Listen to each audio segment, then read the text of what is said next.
Commonwealth would call Officer Ben Norris, please.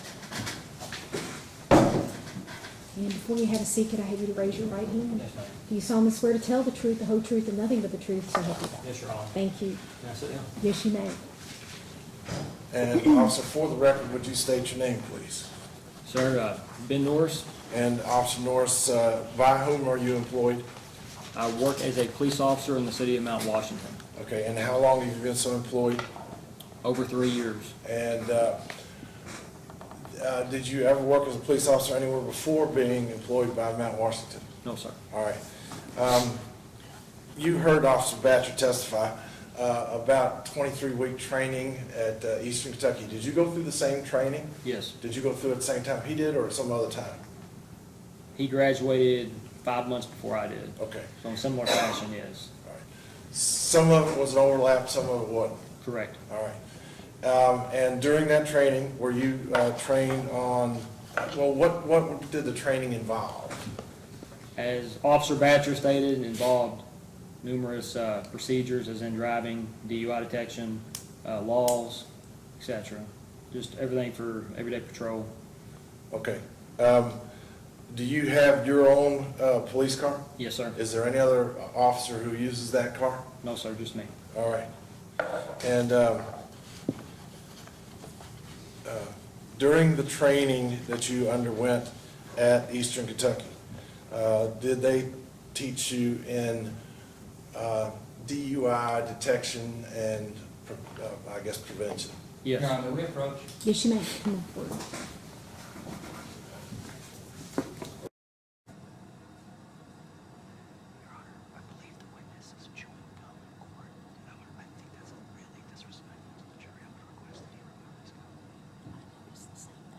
Okay. I'm going to have you approach the bench. Yeah, please.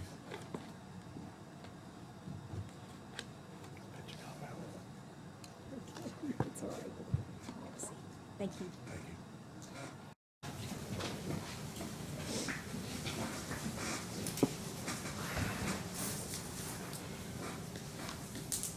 All right, the last question I asked you is, did they teach you in DUI detection and prevention? I'm not sure if prevention actually works with it, but could you explain to the jury what that entails?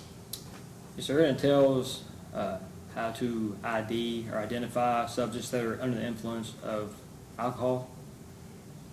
It goes to a 40-week course, as Officer Batcher had stated, to identify 40 hours. 40 hours. I Yes. apologize. 40 hours, not 40 weeks, to identify people that are under the influence of, again, alcohol.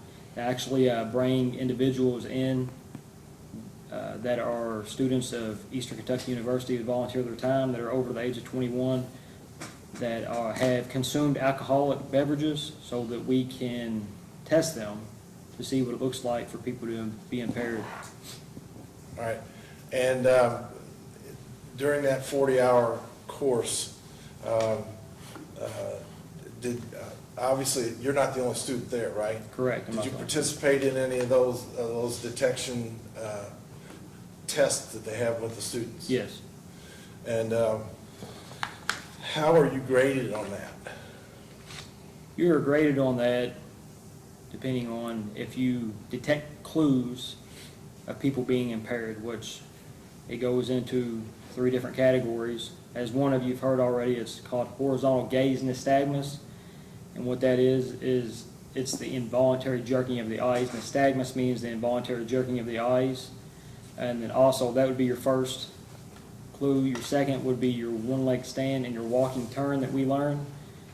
We get to see the students perform these tests to see if we can identify any clues of impairment. We have them go through, again, HGN, one-leg stand, and walking turn. Okay, and is the aroma or the smell of alcohol included in this too? Yes. And all right, I'm going to call your attention to, and all this is done through NHTSA, right? NHTSA is the National Highway Traffic Safety Association, and they're the ones who provide a manual to you or to provide a manual to the class about these tests, is that correct? Correct. NHTSA validates the test. Okay. And so now I want to call your attention to the night of September, or the morning, early morning hours of September 15th, 2018, here in Bullitt County. Explain to the jury what your participation in this was. Yes, after I arrived on scene, Officer Batcher, as he had stated, made me aware of what was going on. He stated that he could smell the aroma of an alcoholic beverage emitting from Mr. Hall's breath. So I went up there and talked to Mr. Hall. I asked if he had been drinking. He stated no, he had not been drinking. I asked if he would step out to perform some standardized field sobriety tests, which he agreed to. As he was exiting his vehicle, he was unsteady on his feet, couldn't keep his balance. He walked back to the back of his truck by where his tailgate is. Officer Batcher then stepped back out. I asked Officer Batcher if he could turn his overhead lights off in the front so I could see his eyes while I performed these tests. I asked Mr. Hall to stand up straight with his arms down to his side and his head still. He did that. The first thing I did was check for equal pupil size. I do this because if an individual does not have equal pupil size, it could be some kind of neurological problem that's going on, brain tumor.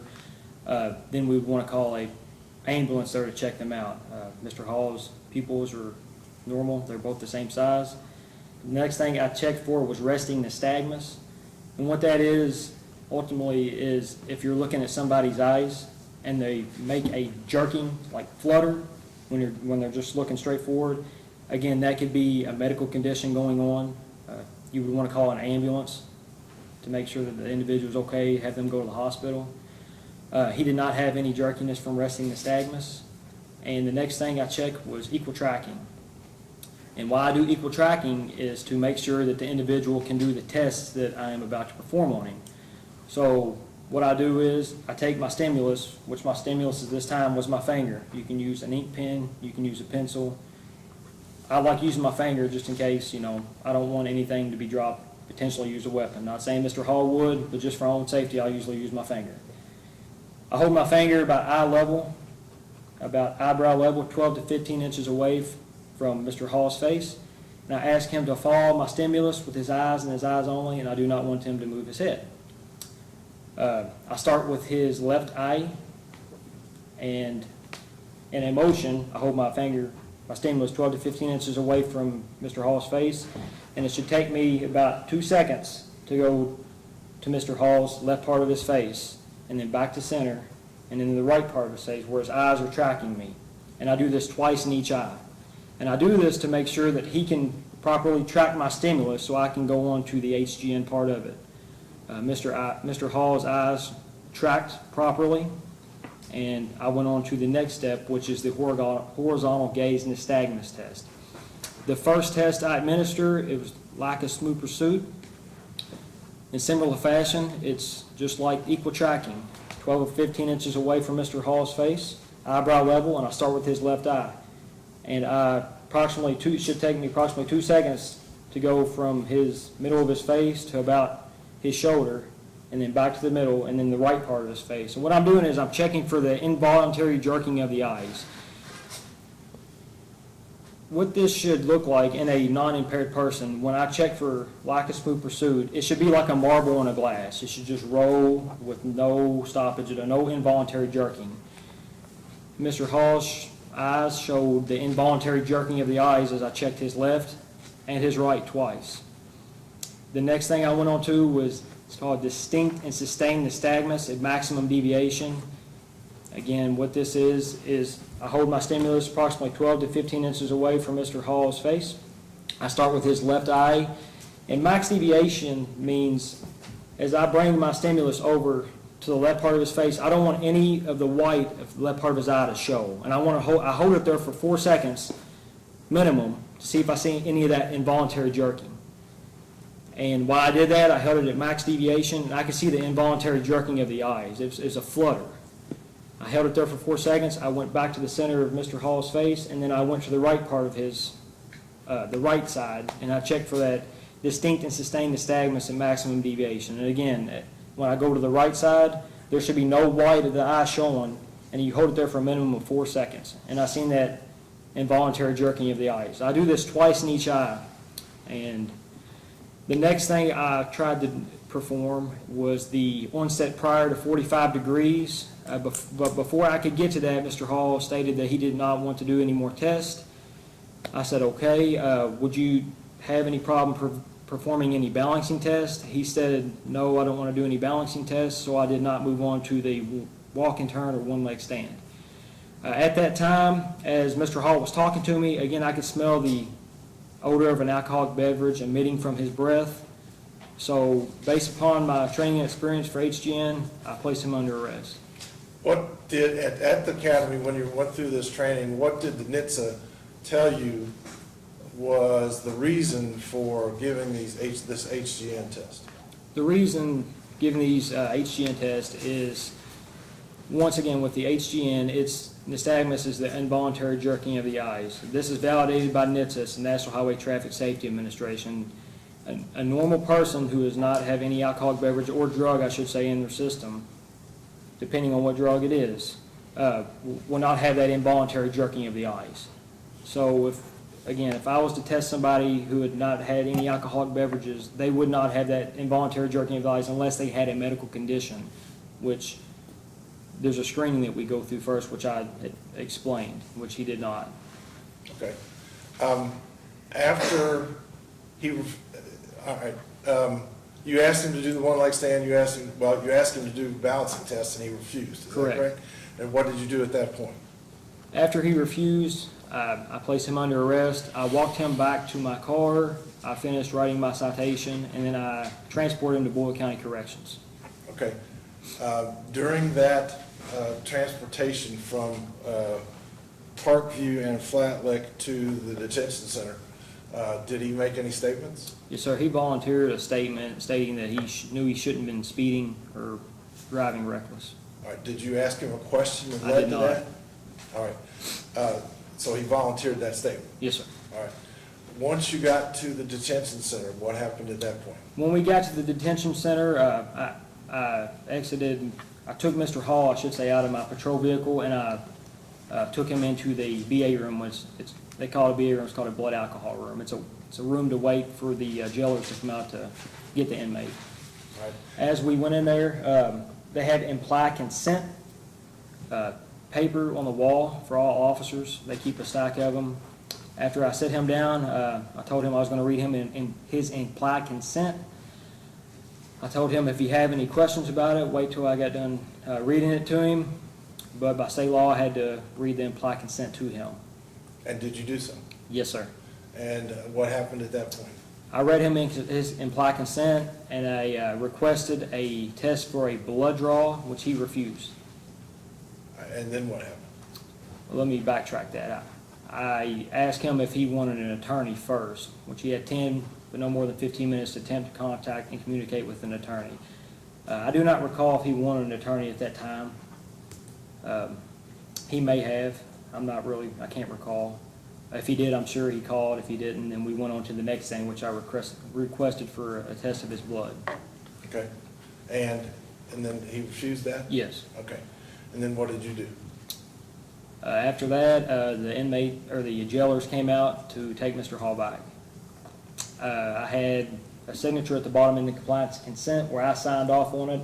I can't recall if Mr. Hall signed off on it or not. Right. And do you know where that implied consent form is? It should be with the file, I believe, because I staple all my implied consent. I give the jail copy, and then I take a copy back. All right. And I do not have it in my file. Is there? Okay. Would it be in your file? Potentially, it could be in our file at the Where police is your department. file? I did not bring my file with me. Okay.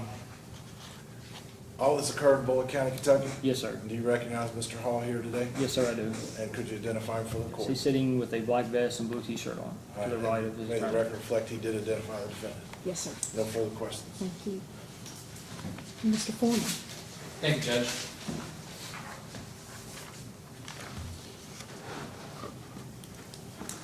How you doing, officer? Good, sir, how are you? Good. How long has it been since you completed your DUI training? Like I said, sir, it was, I believe I completed it in October 2016. So about the same time, almost 3 years. Yes, sir. Identical to, like I said, Officer Batcher. Mhm.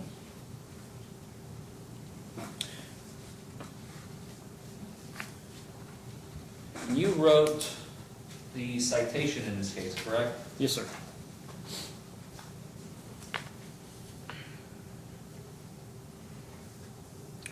So let's talk about the events that transpired on September 15th, shall we? You have arrived on scene around 12:32 according to your citation. Does that sound Correct. fair? Yes, sir. And Officer Batcher was already on scene when you arrived. Correct. Officer Batcher has already made contact with the vehicle's driver, Yes, sir. which is Mr. Hall. Yes. And I don't believe you testified to that, but Officer Batcher did. He had a passenger in his car, Yes. right? Yes. Did you talk with the passenger? No, I did not. Were you aware that the passenger was drinking? At the time, no, but since then, yes. And you were aware that he had an open container with him? I don't recall. When you write citations, part of your training at the academy was to make them complete, Yes, sir. accurate, Yes, sir. truthful, Yes. and that is because we're going to rely on it at some point, right? Yes. A prosecutor is going to rely on it. Yes. I would rely on it. Yes. The judge would rely on it. Yes. And the jury would rely on it, right? Yes, sir. Did you complete any supplemental reports other than the uniform citation in this case? Just what I have. So you have memorialized the events that have occurred in these 2 sheets of paper. Is that a fair statement? Yes.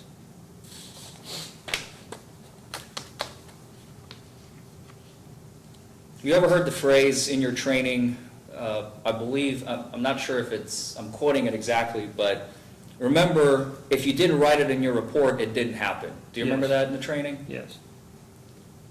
Why do they teach that? They tell us to paint the bear in the academy. And ultimately, what that means is all the events that take place, if the officer can, to the best of his ability, will put it in their citation. Paints the bear. So,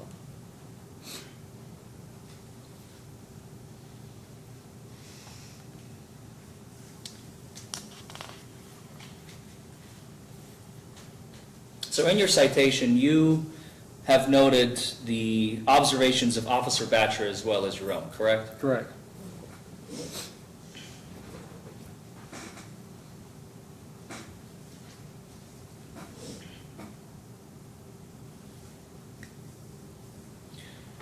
You stated that you also came into contact with the above subject at some point, correct? Correct.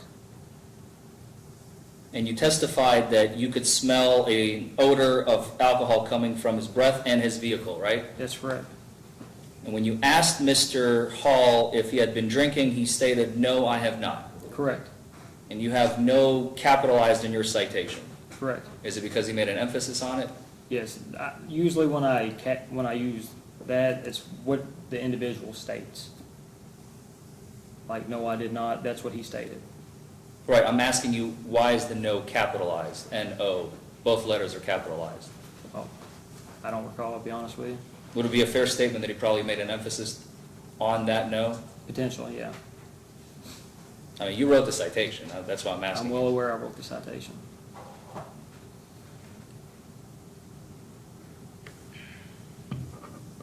Was it you who collected his, Mr. Hall's documents, the license, registration, proof of insurance? No.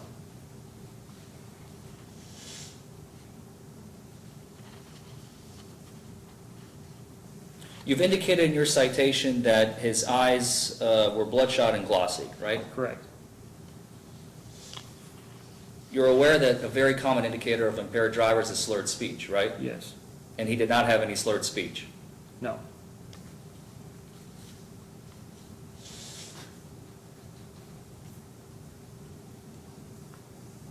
He did not have a red or flushed face, correct? Correct. Which is commonly accompanying bloodshot eyes, right? Correct. because the alcohol expands the vessels in the blood, right? The blood Correct. begins to flow. So that was an incongruence, right? Correct.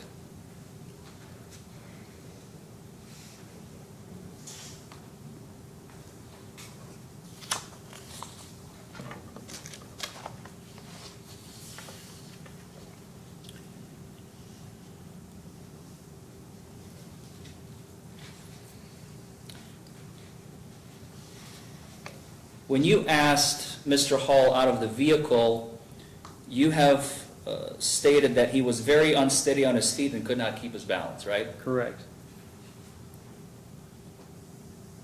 As you were administering the horizontal gaze nystagmus, he did not sway, Correct. he did not fall over, No. he did not throw up, No, he did not throw up. he didn't stumble, No. he didn't lose his balance as you were performing the HGN test. Correct. He was not leaning against his car. Not that I can recall. He was respectful when he spoke to you. Yes. He didn't swear No. or cuss you out. No.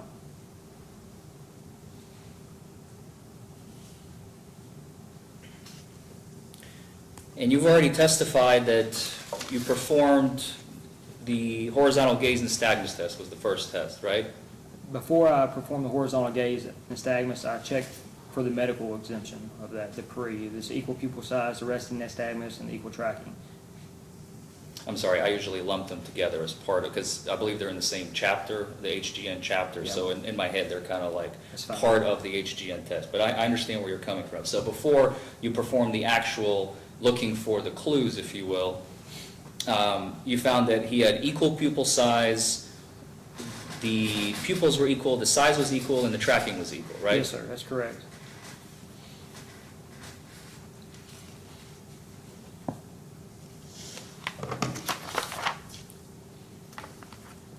And you also checked for resting nystagmus, Excuse me, yes. right? Yes, sir. And if there was resting nystagmus, that could indicate potentially that a person is heavily under the influence, Or it could be a medical problem. or a medical problem. Yes, sir. With respect to alcohol, it would be somebody who's quite Heavily intoxicated. intoxicated. And then Mr. Hall did not have resting nystagmus. No, sir, he didn't.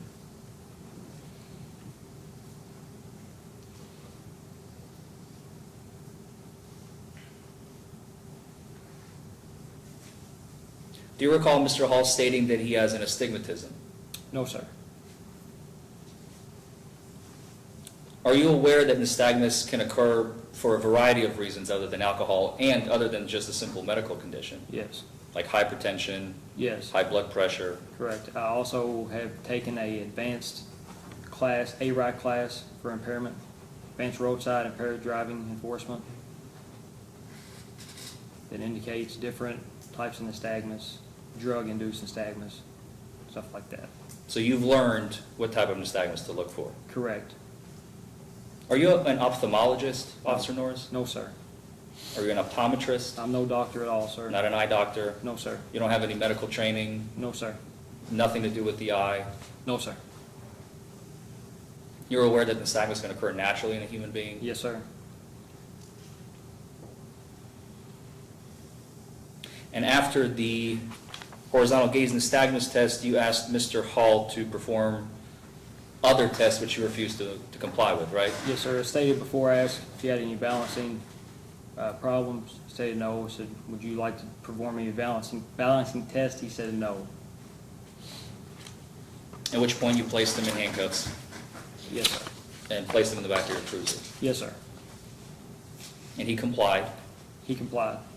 He didn't offer any resistance. None at all. He didn't try to flee. No, sir. He was polite. Yes. Was very cooperative with you. Yes. Is that a fair statement? It's a fair statement.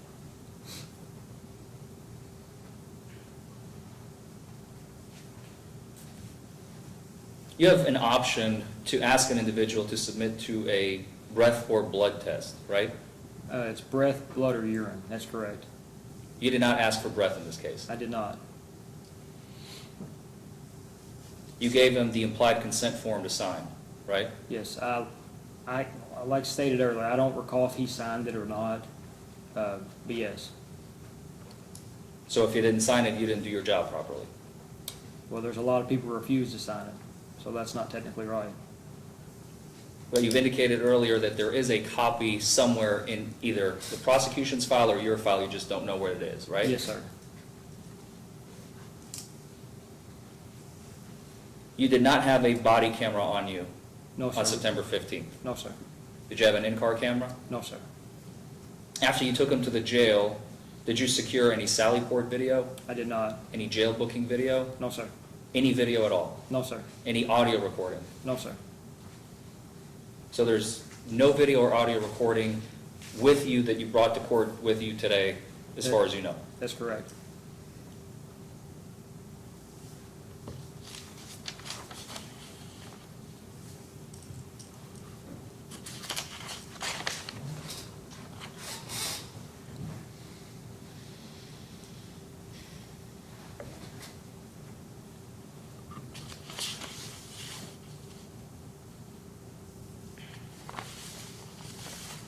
And from the entire conversation with Mr. Hall, you just, I believe you testified on direct, you remember one statement, right? Yes, sir. I should not have been speeding or reckless driving. That's right.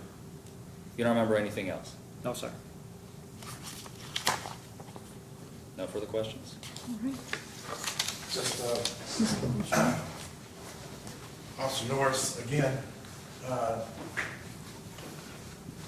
does any police officer on the Mount Washington Police Department have any body cam? No, sir. Does any police officer on the Mount Washington Police Department have video camera in their car? No, sir, they do not. All right. So that, and that's the reason you don't have any video? That's correct. All right. All right. No further questions. Thank you. Mr. Forman, any other questions of this No witness? follow-up, Your Honor. All right. And you may step down. Thank you, ma'am. Thank you. Thank you, Judge. That is the Commonwealth's case.